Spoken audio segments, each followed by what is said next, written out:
안녕하십니까. 차구영 목사입니다. 오늘은 성령 받음에 대하여 라는 제목으로 말씀을 나눌 때 큰 은혜가 되시기를 바랍니다. 예수 믿으십니까? 그럼 구원 받았죠, 그죠? 그러면 구원받은 증거가 있습니까? 그 구원받은 증거가 뭐예요? 성령을 받음입니다.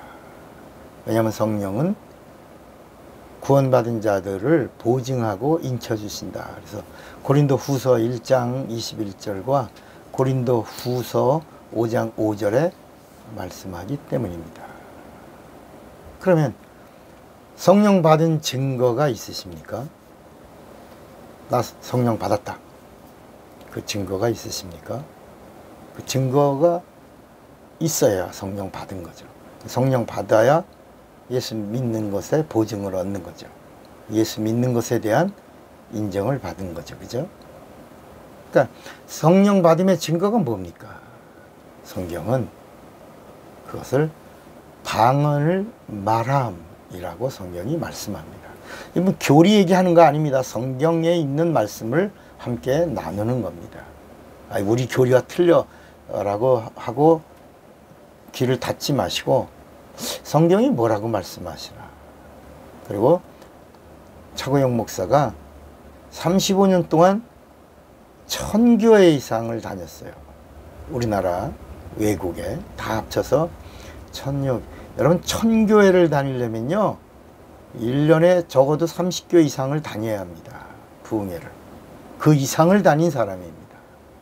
그러면서 근데 제가 간 교회의 집회는 전부 신유 집회였습니다. 가면 환자들이 많이 있었고 그 환자들을 위해서 기도하던, 그래서 영적인 세계를 이렇게 누구보다도 많이 아는 자가 됐죠. 왜? 기도 없이는 할 수 없고 능력 없이는 그런 영적인 집회를 할 수가 없으니까요. 또 성경의 말씀을 모르면 이건 증거할 수가 없는 거고 성령의 지원을 받을 수가 없는 거니까. 그래서 성경도 한 120독 이상을 했고 지금은 더 그 이상 했죠. 기도도 누구보다도 매일 6시간 이상, 평균 3시간 이상 기도했고, 이제는 어느 정도냐면 대화하면서도 상대방과 마주보고 대화하면서도 기도하는 사람이 됐습니다. 기도를 할 수 있습니다. 그러니까 성령 받음의 증거가 뭐라고요? 방언이라고 성경이 말씀합니다. 방언을 말함이 성령 받음의 증거고 하나님과 영으로 비밀을 말함이라고 고린도전서 14장 2절에 말씀합니다. 그리고 이 성령으로 하나님과 교통하는 것이 방언이고 구원받음에 대한 보증과 인침이고 성령 받은 성도의 증거라고 말씀합니다. 사도행전 2장 4절에 마가의 다락방에서 120명이 성령 받은 증거로 성령이 말하게 하심을 따라 다른 방언으로 말하기를 시작하니라. 그러니까 120명이 성령 받은 증거로 뭘 말했다? 새 방언을 말했다는 것입니다. 그러니까 아주 심플하게 보는 거예요. 성령 받으면 하나님과 영으로 교통한다. 고린도 후서 1장 22절에도 우리를 너희와 함께 그리스도 안에서 견고케 하시고 우리에게 기름을 부으신 이는 하나님이시니 저가 또한 우리에게 인치시고 보증으로 성령을 우리 마음에 주셨느니라. 에베소 1장 13절에도 보면 그 안에서 너희도 진리의 말씀 곧 너희의 구원의 복음을 듣고 그 안에서 또한 믿어 약속의 성령으로 인치심을 받았으니 이는 우리의 기업의 보증이 되사 그 얻으신 것을 구속하시고 그의 영광을 찬미하게 하려 하심이라 그랬습니다. 어떤 사람들은 성령 받은 증거가 왜 방언이냐 이렇게 묻는 사람이 있습니다.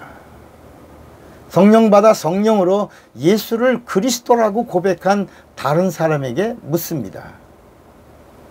성령을 받으셨으니 방언을 하십니까? 라고 묻습니다. 그러니까 성령을 받은 사람은 반드시 하나님과 영으로 대화해야 합니다. 물어봅시다. 여러분 구원 받았습니까? 영적인 문제가 해결됐어요? 그럼 하나님과 영으로 대화하고 계십니까? 하나님과 성령으로 대화하는 것, 이것이 방언.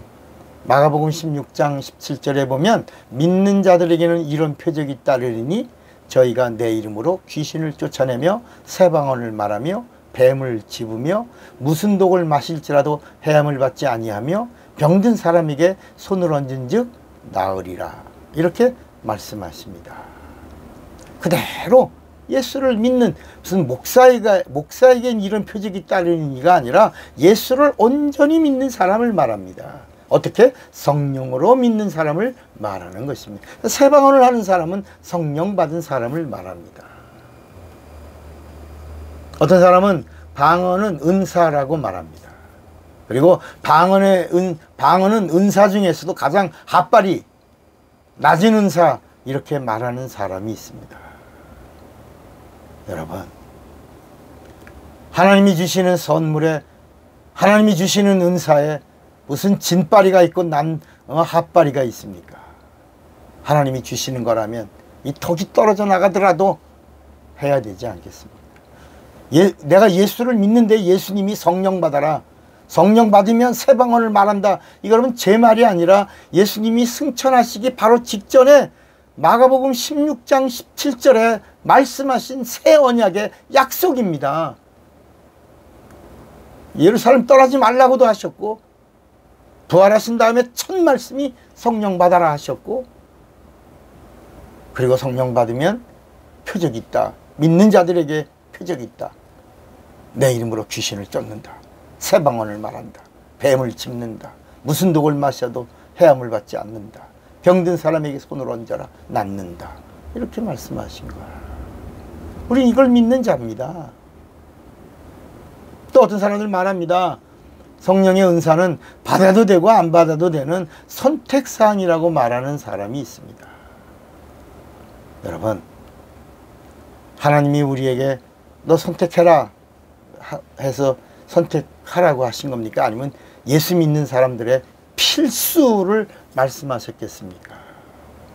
여러분, 예수님이 승천하시면서 마지막에 예루살렘 떠나지 말고 약속하신 성령, 남종과 여종의 모든 육체에 부어주실 성령을 사모하고 받아라! 그래서 처음엔 500여 명이 모여서 성령 받으려고 하지 않았습니까?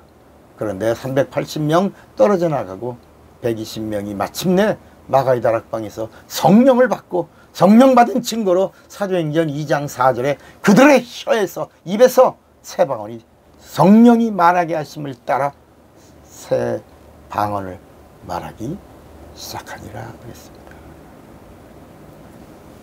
우리가 알아야 할 것은 성령을 받은 자는 반드시 방언을 말하고 새 방언을 말하고, 성령을 받지 못한 사람은 방언을 말할 수 없다는 사실입니다. 그러니까 방언하십니까? 그러면 성령 받은 사람입니다. 방언 못하십니까? 그럼 성령 받지 못한 사람입니다. 어떤 사람 또 그럽니다. 고린도전서 12장 3절에 성령으로 하지 않고는 예수를 주시라 할 자가 없느니라. 너 예수님을 주님이라고 하니? 응. 그럼 너 성령 받은 거야. 너 성령 받았기 때문에 성령으로 예수를 주시라고 한 거야. 여러분, 그 말씀은 성령을 받기 전에도 주님이라고 하던 자가 성령 받고 난 다음에 정말 성령으로 예수를 알고 성령으로 예수를 믿고, 그리고 성령으로 예수가 나의 주인이시다 라고 하는 것을 성령이 가르쳐주는 대로 고백하는 자가 예수를 어찌 저주할 자라고 말할 수 있겠느냐? 성령으로 예수를 알고 성령으로 예수를 믿고 성령으로 예수를 주라고 하는 자는 어느 누구도 예수님을 저주할 자라고 말하지 않는다라고 말씀하는 겁니다. 여러분, 하나님의 은사는 높낮임이 없습니다. 하나님의 은사에는 취사 선택이 없습니다. 은사는 명령 다음에 찾아온 하나님의 선물입니다. 그러므로 예수를 믿는다면 예수님의 말씀을 믿어야 되고 예수님의 약속을 믿어야 되고 예수님의 명령에 순종과 복종을 해야 합니다. 예수님이 공생의 기간에 계속 하신 말씀이 뭡니까? 성령이 오신다. 성령 받아라. 그러니까 구약에 있는 모든 말씀, 창세기부터 말라기까지 거기에 32,500여 가지의 모든 예언의 말씀이 뭡니까? 예수가 오신다. 여러분, 예수님이 오셨습니다. 3년 6개월의 공생의 기간에 예수님이 계속 하신 말씀이 뭡니까? 성령을 받아라.